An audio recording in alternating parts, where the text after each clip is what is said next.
Welcome back. We're back over here at this Palladian window, and if you've been following along with the series, then you know what we've been up to for the past few days. I mean, look at my chisel just going into that. Yeah, that's got to come out. Just rotted out.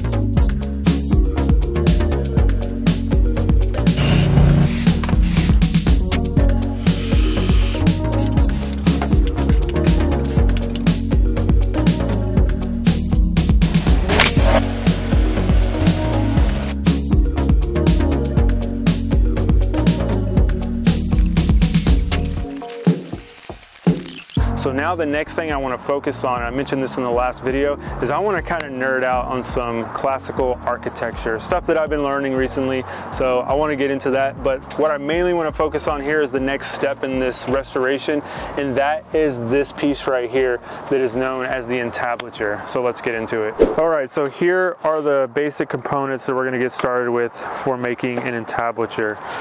So just those three components right there make a big impact already, but I'll go through this and show you guys what's going on. This one right here is basically the main body of the entablature, and this is called a frieze. This will get divided by this molding here. That's called a tinea, and when you add this in there, you now split the frieze. So this part up top becomes the frieze, and this lower part becomes the architrave. The first molding going up from there is going to be the bed mold, and then on top of that, which I don't have with me right now, we'll get into it though, is the corona and the cyma.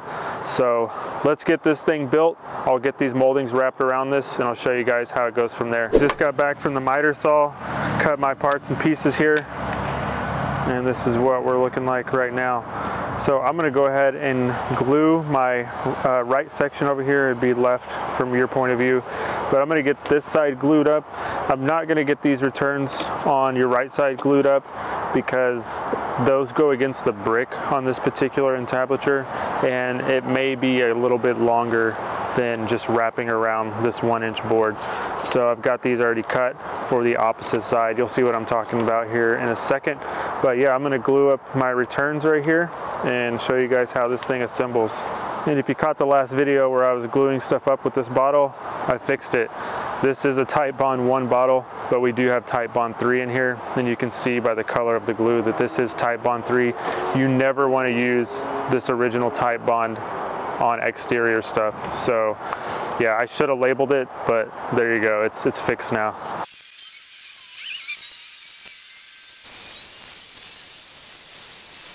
So we got our bed mold glued up and our tinea right here glued up. I'm going to set this aside right now, and we'll talk about the bed molding. All right, so this particular bed molding right here has a notch in it. So it's a 1-inch notch. This is a 1-inch board, so it'll actually just lock into place right there. Makes it easy for me. So that's always awesome when the millwork is integrated like that. So this will simply just cap right on top, and I can come in from the top down with some fasteners.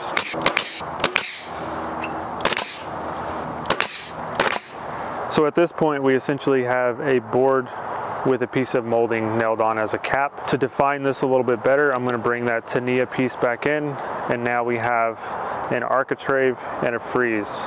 And to set the distance here, we're going to bring in a piece of 1x4. This is a 3.5-inch block. And to install this for right now, I'm simply going to shoot it with some pins. Keep in mind, all my fasteners are stainless steel for exterior. Now, once we actually get this installed up on our pilasters up there, then I'll come back and I'll probably shoot this with a 18 gauge brad nail just right in the middle of that cove there. So with just a couple simple moldings, we now have the beginnings of an actual classical piece of architecture. And this is really cool. So this is about halfway done. The last two pieces we need are the corona and the cyma, and we'll get on that next. The next component is going to be the corona, and that is going to be made with two components. That's going to be this 1-inch thick piece right here. This has a 1/4-inch reveal wrapping all the way around it, and then this other piece here that I cut as basically like a piece of fascia, and when these come together, it makes this little soffit right here. So essentially, I'll just nail this piece from the top down get that attached, and then that piece right there becomes a nailer for this, and I'll just nail this on the face.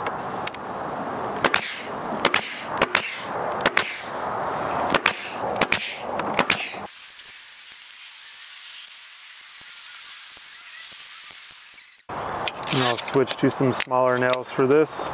And when I go to install this, I'm actually going to just line it up with this previous piece. So I'm not going to do any reveal, any overhang, nothing like that. Sometimes on these you would see a drip edge, like a cove piece molded into it where it hangs over a little bit. But since I'm just copying this one exactly, that is exactly how I'm going to do it.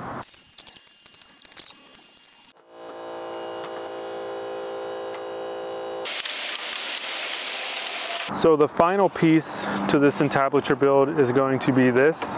This is called a cyma. Most people call this a crown, but when it is arranged in this order, it is referred to as a cyma. So for this last piece, we have to wrap returns all the way to the window on this side, and then all the way to the brick on this side over here. So I'm not even going to put this piece in right now. I'm going to put this in after the fact. So real quick, before we climb up on the scaffold and install this one, I did want to do a side-by-side comparison of the old one. So I saved this intact as much as I could because this was my guide to rebuild it here. We don't have any drawings of this, no plans. We took pictures, but it's better to have something tangible that you can stretch your tape out on. So yeah, I think it's a pretty good reproduction right here. You can see these moldings are basically identical, and this one looks a lot better. So yeah, we're gonna go up there and get this piece installed.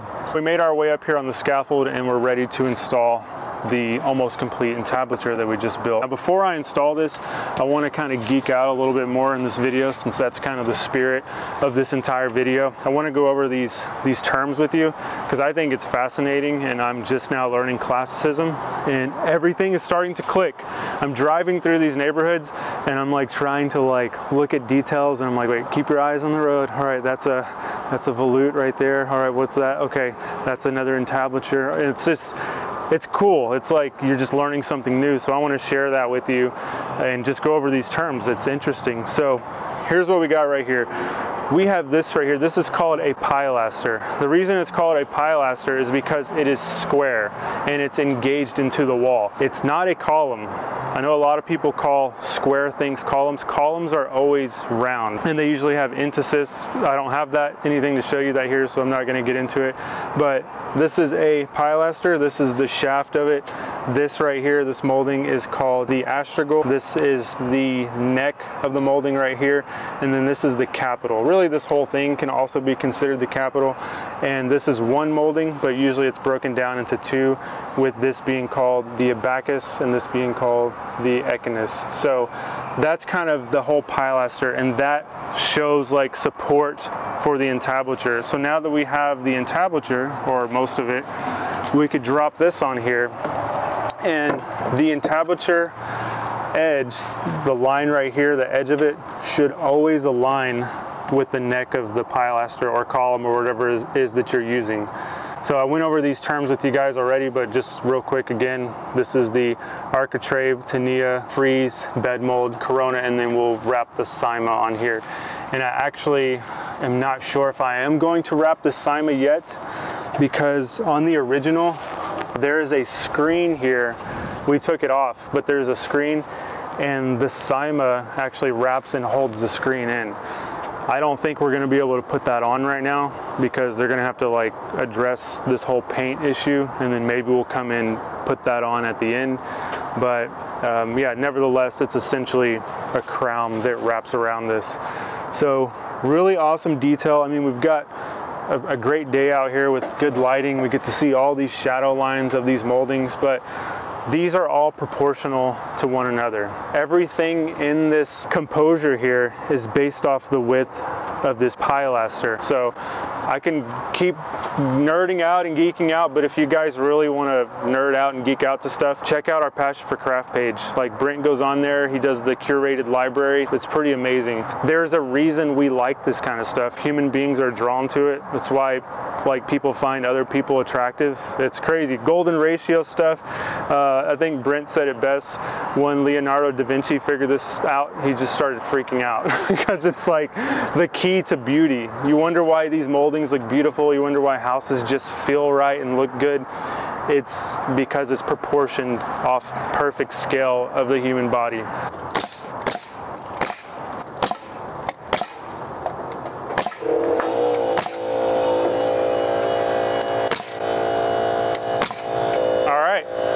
Beautiful. So we will come back with some stainless steel trim head screws, but I'm going to go ahead and build that other entablature there, get that knocked out, and see what they want us to do about this screen. Because really, after I get that other entablature done, it's Cyma all the way wrapped around, and then arch and keystone. So we're moving right along here.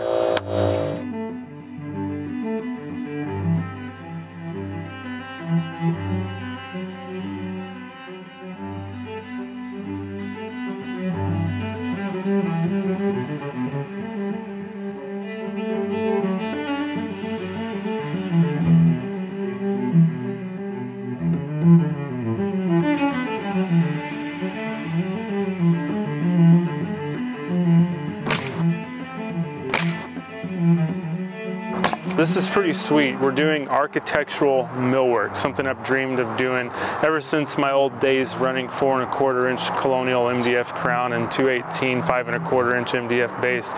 Makes me want to cough just thinking about the dust clouds from that stuff. But yeah, we're working our way up this architecturally designed Palladian window. Pilasters are done, entablature is almost done. We're not going to finish it today. I'm still waiting to hear back if we need to put that screen in and then cap the returns. It's really odd how this whole thing works, but kind of genius at the same time as well. So yeah, we're just gonna have to wait and see what they want us to do with that. But I think one more solid day here and we'll have this knocked out. So that would be a little Cyma molding at the top there, and then arch and keystone, and we are gonna be done. This is gonna be sweet. This is gonna be a sweet one to put in the portfolio.